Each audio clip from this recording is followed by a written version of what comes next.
आहे, पण वेळेवर परत कर. दृश्य 2. तेनालीचे मोठे भांडे व सोबत छोटे छोटे वाटी घेऊन सावकाराकडे जातो आणि सावकाराकडे जातो. सावकारजी, हे तुमचे भांडे आणि हे छोटे छोटे भांडे तुमचे मोठे मोठ्या भांड्याने का लागतील? माझ्या घरी जन्म दिले म्हणून हे तुमचेच आहे. काय भांड्याने पिल्लू दिले? वा, तू खूप प्रामाणिक आहेस. लोभापोटी तो दोन्ही भांडे ठेवून घेतो. दृश्य 3. तेनाली पुन्हा सावकाराकडे जातो आणि त्याला त्या वेळेस सोन्याचे भांडे मागतो. सावकारजी, आज पूजेसाठी तुमचे सोन्याचे भांडे मिळेल का? नक्कीच तेनाली, घेऊन जा.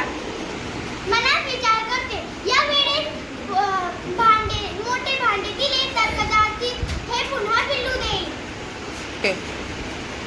नक्कीच तेनाली, घेऊन जा. दृश्य 4. सावकार तेनालीच्या घरी जातो कारण तेनाली भांडे परत करायला आला नाही. तेनाली, माझे सोन्याचे भांडे कुठे आहे? आठवडा झाला. दुःखी आवाजात. काय सांगू सावकारजी, खूप वाईट झाले. तुमचे ते सोन्याचे भांडे काल रात्री स्मरण पावले. रागाने ओरडत. काय मूर्खपणा आहे. ते भांडे कधी मरतात का? ते तर निर्जीव असतात.